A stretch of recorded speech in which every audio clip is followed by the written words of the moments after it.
everyone. What's going on? You are listening to Talk About Gay Sex. I'm your host, Steve Rodriguez, here in New York City with my special guest today, Brock Yurich. Brock is working on a brand new film. He's been working on it for many years. I think you can tell us more about it, called Test, about a narrative film about a bodybuilder, because that is your background. First of all, tell us a little bit about you and how did this film come about? Well, first of all, thanks for having me. You're welcome. Happy to be here. This film came about. It was based on a short film that I originally wrote, directed, and produced myself, called T County. So T County, which is where I'm from, Tuscarawas County in Ohio. Okay, and we call it T County.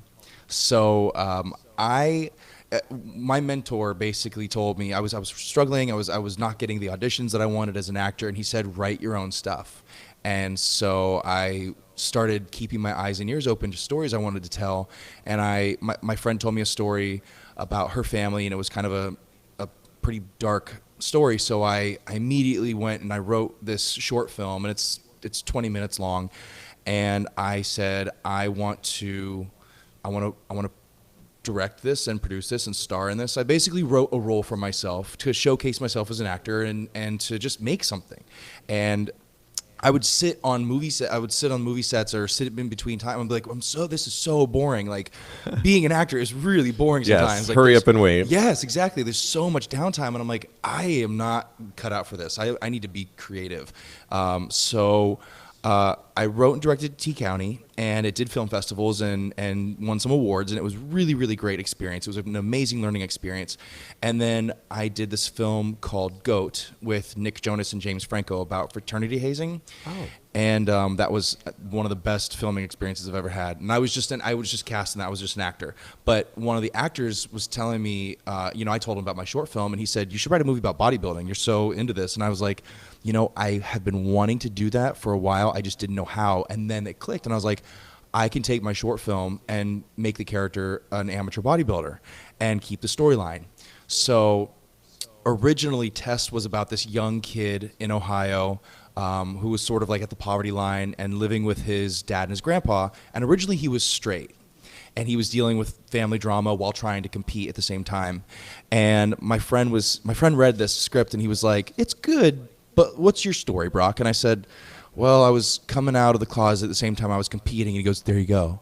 And I was like, in my own, hesitations, I was like, I don't know if I want to make this character gay because this is such a masculine type of film. And I was like, I don't know if this is going to turn half the audience away.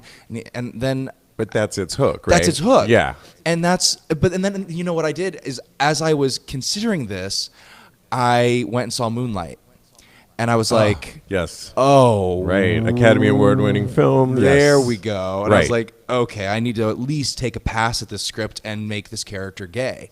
And it flew out of me. Like, it took no time to rewrite the script, and it was so fun to write, and it was so much more interesting. And it made you really feel for the character a little bit, like, much more. And so that was probably I've been working on the script for about 3.5 years. And so for the first year and a half, I spent on this straight version. Right. And really getting it's always still been the same film. It's always been set in the same place with the same types of characters. So it's always still had the same essence, but just saying, all right, this character is now struggling with the sexuality on top of all this stuff, and really weeding out all the unnecessary storylines, unnecessary characters, unnecessary, really trimming it down and getting down to what is this really about? And that's what I've been working on for the past 2 years. Well, they always say right from, what's personal, right from the heart, that's going to resonate more. How much is this story, this script that you've written, mirroring, say, your life and how you grew up? Did you grow up trying to be a bodybuilder in Ohio? I wouldn't say it's hard to say, what percentage of the story is my story, but I would say it is loosely inspired by my experience, and it's like basically what I might have gone through in an alternate universe. Because my dad moved us to Florida when I was 15, I was born and raised in Ohio, and he moved us to Florida when I was 15. And so my life really, like, we could have stayed in Ohio or we could have gone, we went to Florida. So it's an interesting, like, it's sort of like if I had stayed in Ohio and stayed in the closet, I might have gone through this. And it's also like a mishmash of different experiences that I've gone through, that my friends have gone through. I've interviewed my friends who are, gay and straight bodybuilders, and I said, what was your experience like, and what was this like with, like going through this? And so I've sort of put it together as cohesively as possible, but it's not like an autobiography, Right. but it is loose. It's if you look closely, there's pieces that you drew from. Yeah. Have you competed as a bodybuilder before, or do you compete? I have only competed once. I know I'm almost like a fraud, but I did compete once. My dad was a competitive bodybuilder when I was growing up, and he spent a couple years doing shows, but he was always very, very healthy, and we didn't have any junk food in the house. And my sister competed a little bit. My mom, she was on the fitness track, and so I was very, very fortunate to grow up in a house that knew that fitness and health was important. And my dad also competed, so I would go to competitions when I was like 10, 11 years old, and I loved it. But also, as a young, confused gay boy, it was very weird. Like, it was Right. it was very, I was like, I'm experiencing this differently than like these other guys around here. My dad's muscle magazines, like he had like bodybuilding magazines, I was like, those were my Playboys. I was gonna say, was that like your porn? Yeah, or 100%.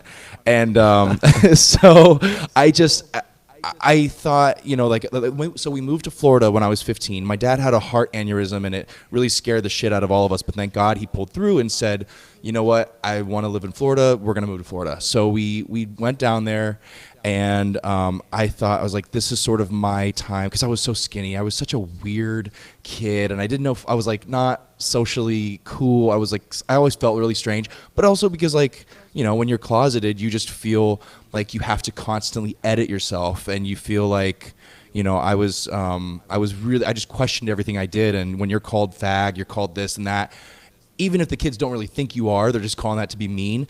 It hits you harder because you're like, that you are, even if they don't. So, so we moved to Florida, and my dad started taking me to the gym.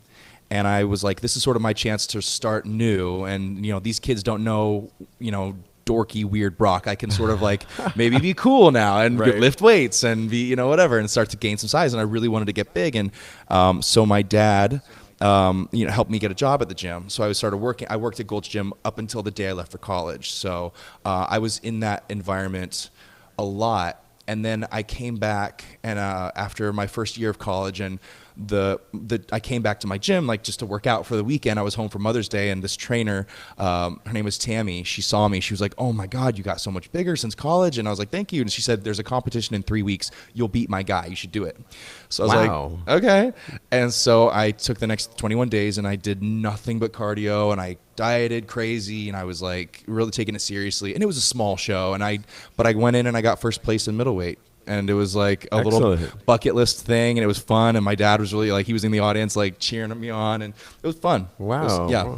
So what is it about bodybuilding? Because if you say you were an awkward kid growing up, skinny, and about your body, but then you start working out, does the masculinity and the size, did it help you fit in? 100%. And then once you're in that world with, other bodybuilding types, did you notice any like acceptance of gay? Did you have a lot of gay role models, I guess, do you see what I'm trying to say? It's like, in some ways, did it help you to feel good about yourself, your esteem? But then once you were in that world, did you feel welcomed as a gay boy? I think so, yes. Yeah.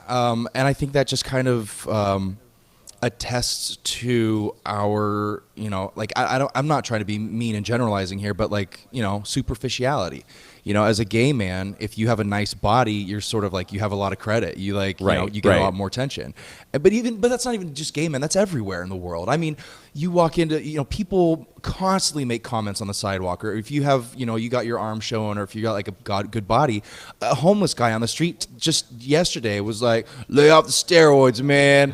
And I was like, I don't know how I feel about that. I'm almost like, I'm complimented, but I'm also like, how dare you? You know, like slightly insulted. Yeah, but it's the attention that you get. Look at the person telling you it. I know. Yeah. I was like, it's always like, keep it in perspective. But it was such a moment. I was like, that's what I sort of want to capture in this film, is like these little moments that bodybuilders are sort of made to feel like freaks, and just these little subtle things that you get all the time. Like every time I go somewhere, someone has to tell me how much they benched or what they used to look like. You know, these older guys like, I used to look like you. I'm like, great. You know, like, and but yeah, as a gay, like as a young gay man, the guys I used to look at on the internet, they're all jacked and huge and juiced out and looked amazing and had amazing bodies. And so I was like, if I'm attracted to that, I want to look like that.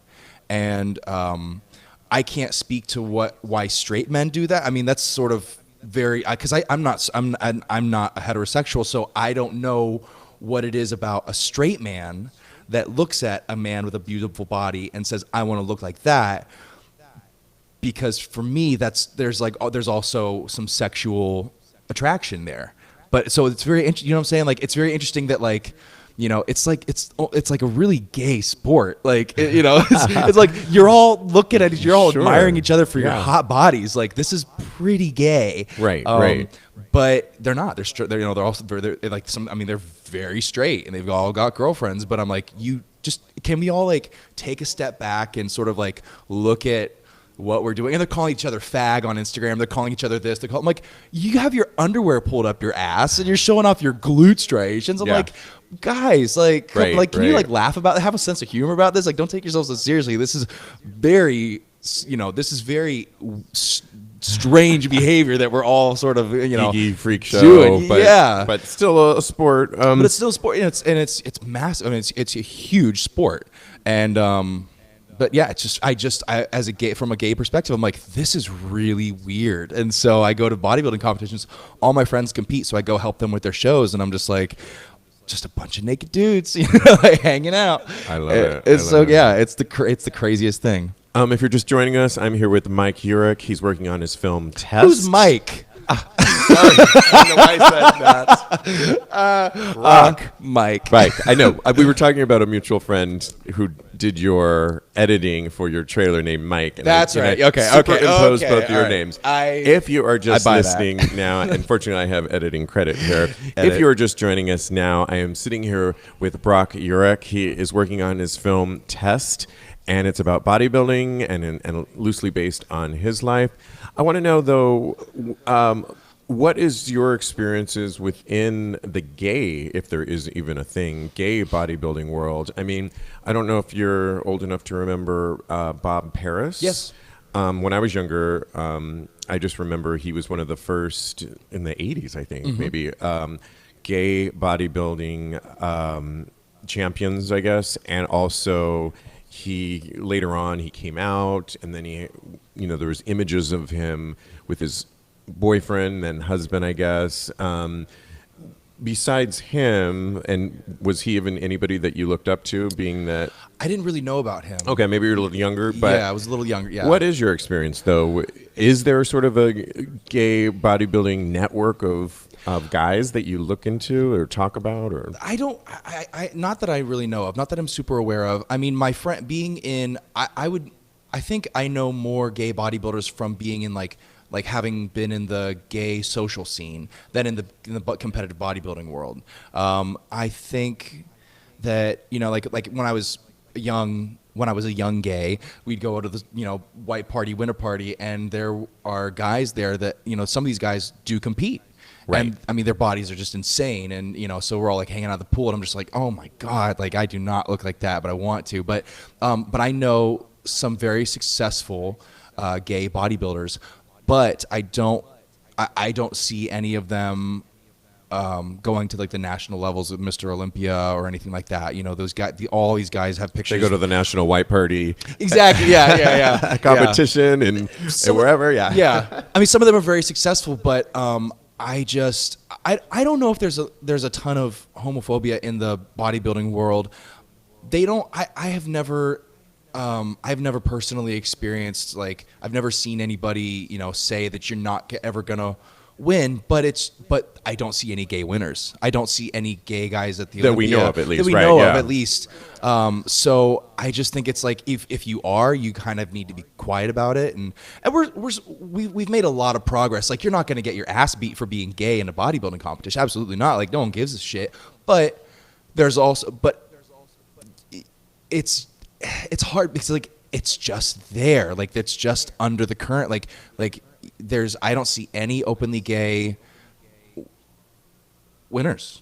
Right. Imagine if Ronnie Coleman came out, or Jay Cutler, or whatever. Imagine if he came out as gay. Like, there'd be nothing but jokes and like maybe. But then you see NBA players and NFL players that have certainly come out, and one might argue that those sports are even on a larger, more mainstream. Masculine. So I certainly think there's room for it. But the other thing I noticed watching one of your videos was that you talk about the bodybuilding world, or just when you're competing, it's a very secular, isolating experience. And I can see that. I was a former gymnast before, and in many ways, before I got to the college level, it was always, my coach, myself, and you were working on your routines, and it was somewhat isolating as well.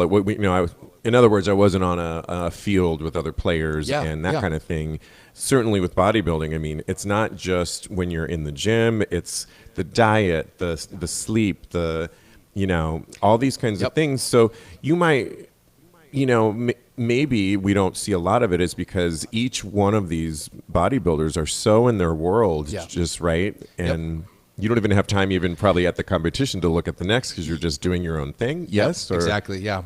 You're very right. It is very I want to say, that, bodybuilders, like every athlete, these guys are the most dedicated, focused, intelligent kind of athletes, because they need to know exactly, like, it's not just like, going to, football, basketball, baseball. Like, they have to use science to make sure that their bodies look and feel and react a certain way at a very certain time. Like, they only have like a couple hours window to look their absolute best, and they need to know if they eat something wrong, it screws everything up. They've ruined months and months of like the hardest work of their life. So it is very, very difficult, and these guys are scientists, so they are very dedicated. But it's also, you don't go party, you don't have friends over, you are either in the kitchen cooking all your meals, sitting there eating all your meals, or you're at the gym, or you're resting. Right.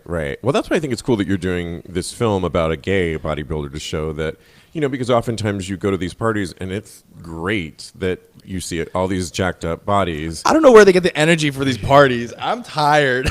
Right. I could never look that good and party that hard. Right. I guess I wanted to also tap into, because you do say it's a science, and I just wanted to know, will you be showing steroid usage and the formulas and everything that is surrounded about maybe the controversies that some people have around it, that is prevalent in the bodybuilding industry? Yes. I mean, that's why it's called TEST. Oh, got it. Okay, got it. Yeah, testosterone, yeah.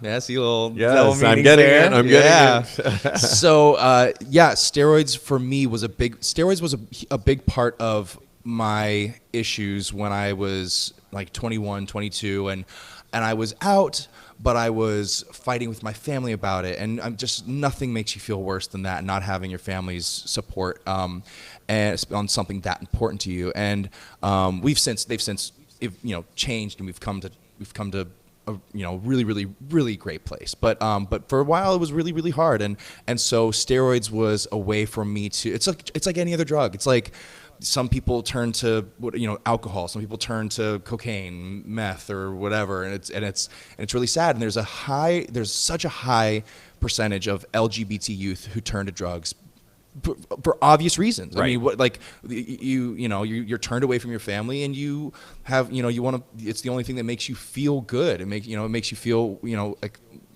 yeah, feel good.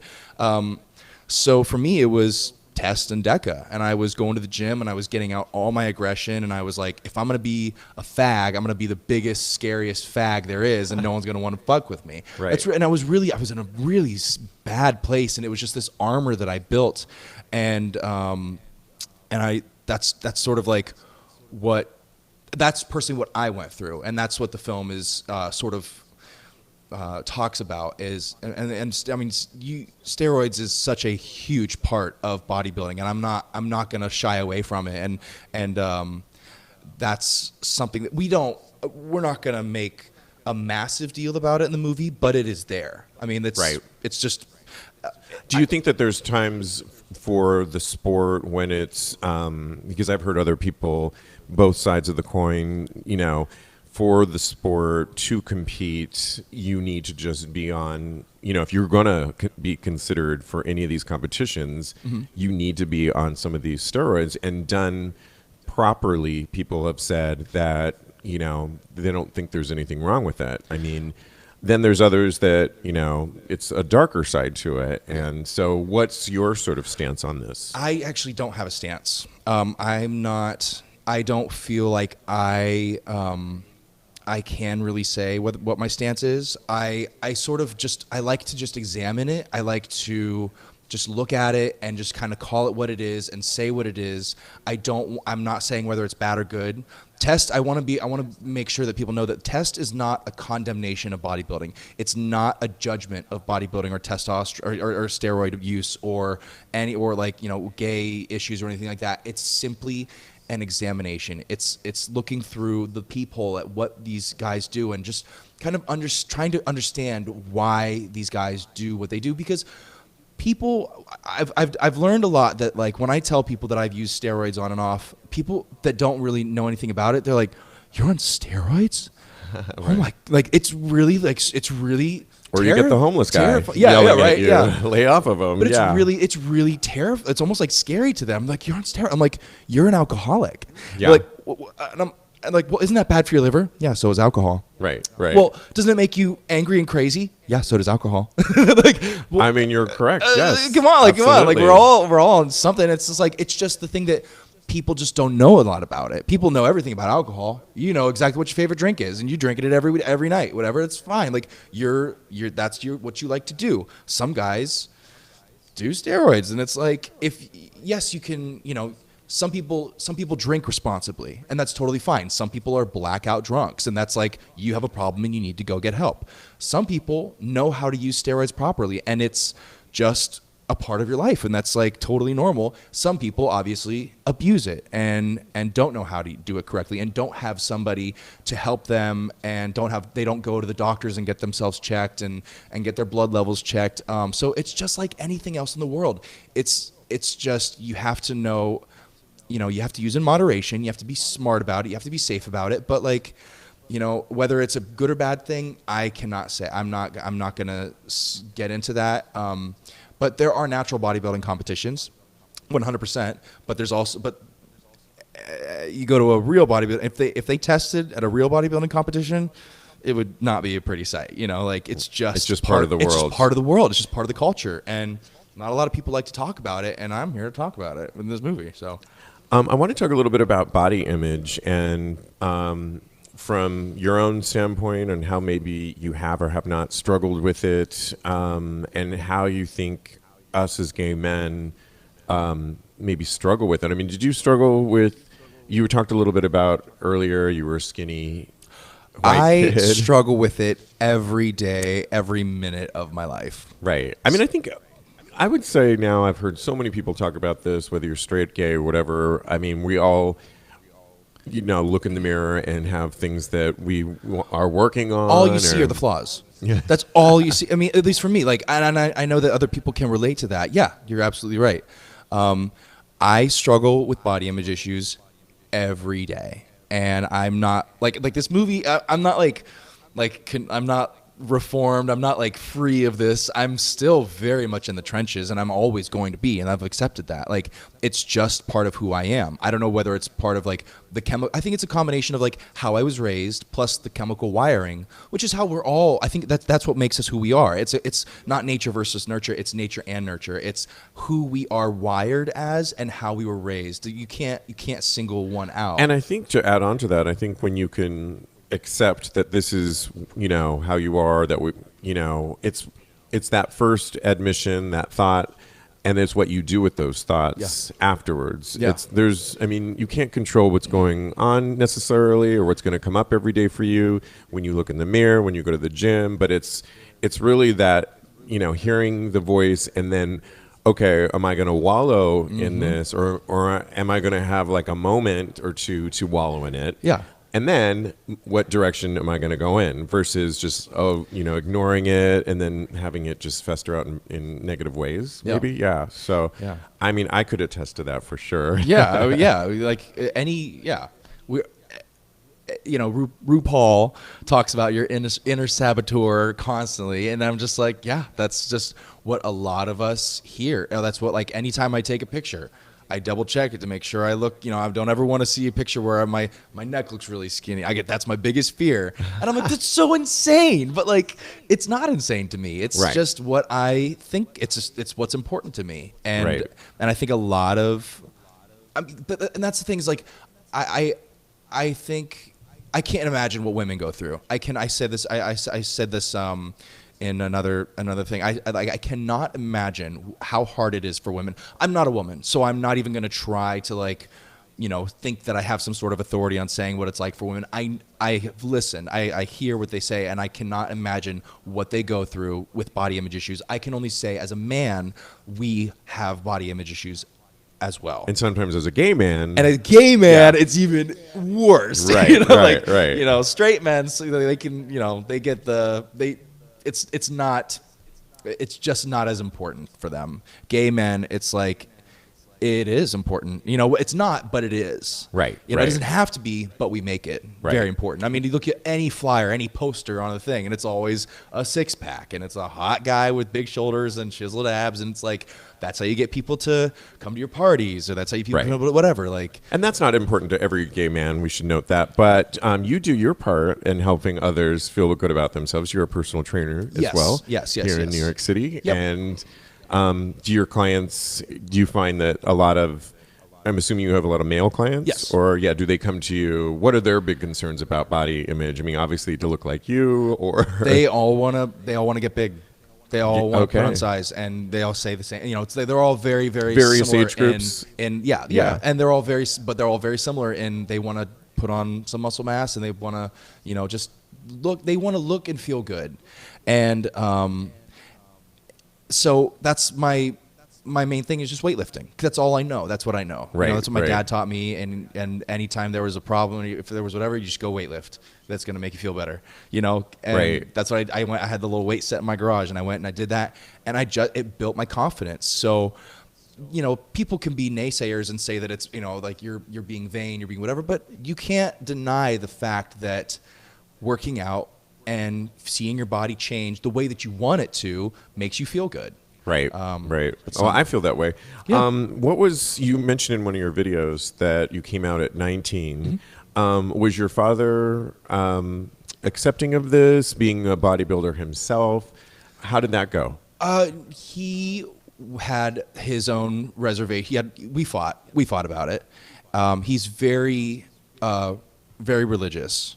Okay. And I'm a Christian, and I still have my faith. But my faith is very, it's just different. Like I see faith and religion and Christianity through a different lens because I am a gay man and because the Bible says I'm going to hell. And so I look at religion a little differently than a straight white male, who kind of just like, there's nothing, he doesn't have to really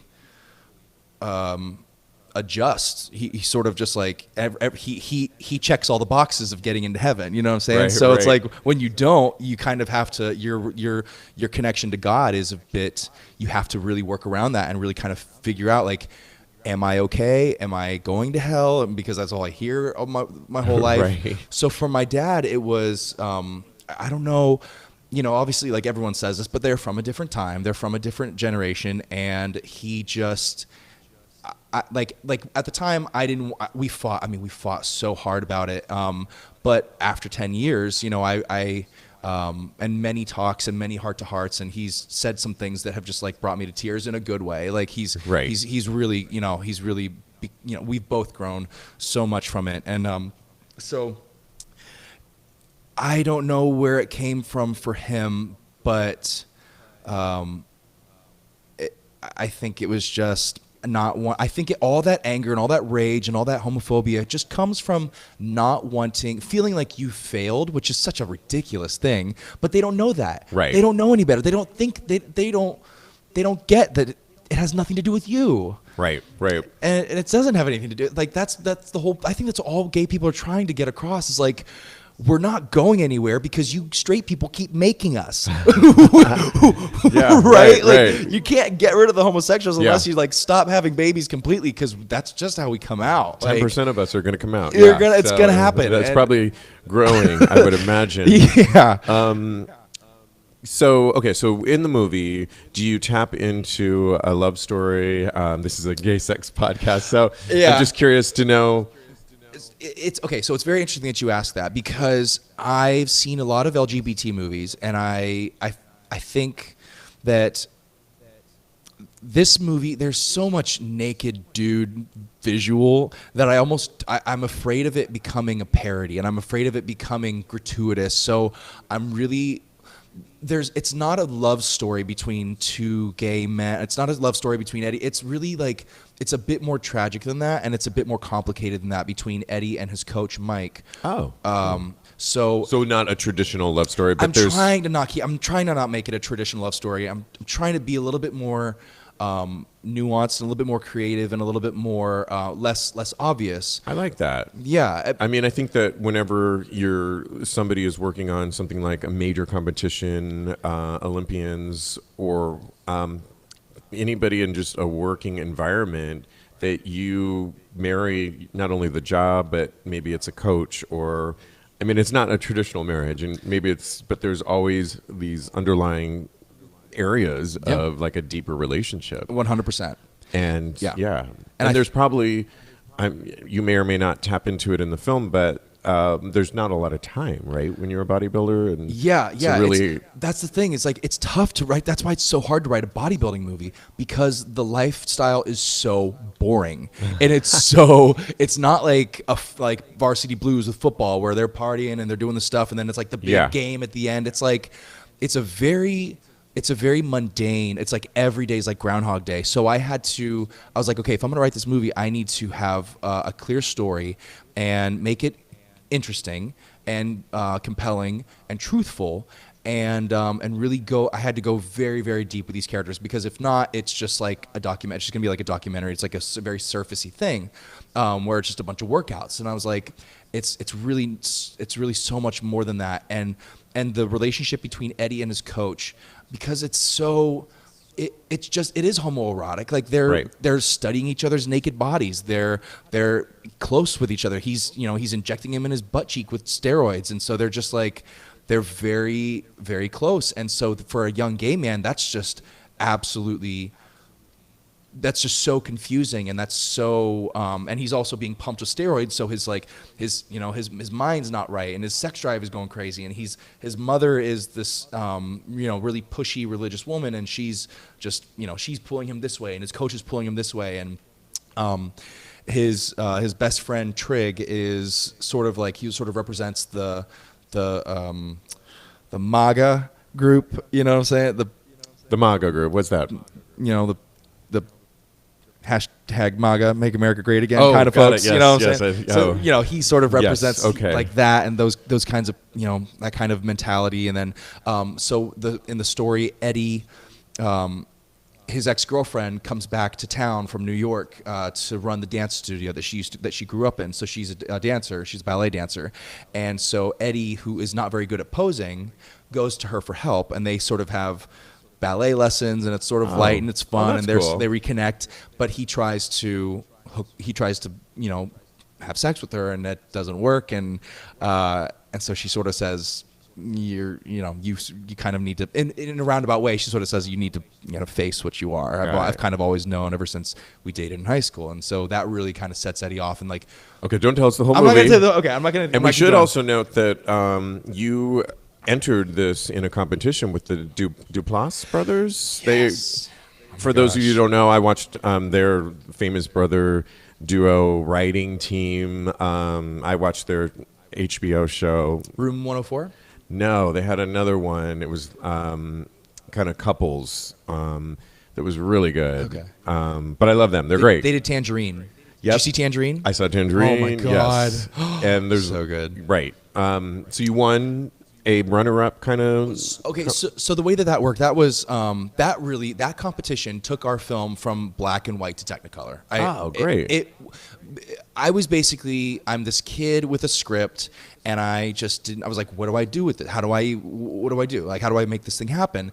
And so this competition sort of fell on my lap, and it was like, it's called the Hometown Heroes Rally, and they basically said, do you have a script, a feature film script that's diverse, that's set in your hometown, that you want us to produce? And I was like, yes. Oh my God. And so they said, enter this competition, the Hometown Heroes Rally, and what you'll do is you basically run a campaign, like a Kickstarter campaign on seedandspark.com, so you run for 30 days, and out of the top 10 campaigns for films that raise the most money and get the most followers will pitch their idea to us, and we'll choose a couple of those films to produce. So it's like, this is just right up your alley. Yes. No reason for me to not do this. So that was the craziest month of my life. I did nothing but campaign. I got strangers on the street to follow my campaign. I was on Facebook, Instagram Live. If I wasn't sleeping or at work, I was on Facebook and Instagram Live telling people to follow. And we raised $37,000 in 1 month. Wow. And we got a ton of followers. Like we really gained so much exposure from this thing. And it was mind blowing. And people were sending me messages. Well, the best part was people were sending me messages like, this is my story. Like I was doing this, and my friend died from steroids, and my friend was, my daughter was gay, and she was hurting herself, and this is very That's always much the best part. Oh my gosh, it was like it made my, like, I'm still a year later, I'm still getting these messages from people. So wow. and the movie doesn't even exist yet. Yeah, so yeah. It really that's like, it's like, this is so rewarding to be able to write something that's so raw and scary and close to who I am, and then to have it received well is like, there's nothing better than that. That's such a scary thing, but to have such a positive reaction. And I know I'm going to get very negative reactions as well, and I'm prepared for that. There's going to be a lot of people. Oh, there always is. But you seem there's always haters. Plenty ready to handle it. Yeah, I don't care. Before, how should people follow the film? You can follow the film on we have an Instagram. It's Test the Film. It's all one word. Got it. Test the film. Test the film. You can also follow me on Instagram. I'm at Brock Yurich, BrockYurich. And you're still trying to raise some funds for this, right? So can people go to a certain site? I'm going to list all this, guys. I will also put the trailer, which is really well shot, on our blog, so you can watch that as well. But yes? Yeah. What we have is a fiscal sponsorship, which means that you can donate and get a 100% tax write-off. It's 100% tax deductible. So if you don't want to spend $5,000 on the IRS, you can just put it towards our film. That's awesome. And where would people go to that? That's in the bio of my Instagram. Okay. So if you click the link in my bio on Instagram, it'll take you to the Film Forum website where you can, there's like a little search bar, and you just search for my name. It'll say Brock Yurich Test. Cool. It'll take you right to the page where you can donate. I'll put that on our blog too, so that we can link up to that. Thank you. Before, I'm going to try and get him on our very short Patreon Dark and Dirty after show, if he will do it. We'll see. That? Questions that we can't show here that we'll get. Oh, my goodness. So hopefully I will. But single, taken? I am single. Got it. Yes. Okay. Yeah. So there you go. I'm taken by my film. Right, and I'm it not seems like a single. lot of work. I am in a relationship with this film. I love it. I'm super excited for Test. I love your enthusiasm with Thank it. you. I love the what I've seen so far. Much continued success. Thank you with so this. much. Thank you. And we will keep up with you. Just keep you. us posted. I am so grateful that you had me on the show and talked to me about We'll have this you stuff. back with updates. Thank you. All right. Thanks Yeah. so much, All right. Brock All right. Yurich. Thank you.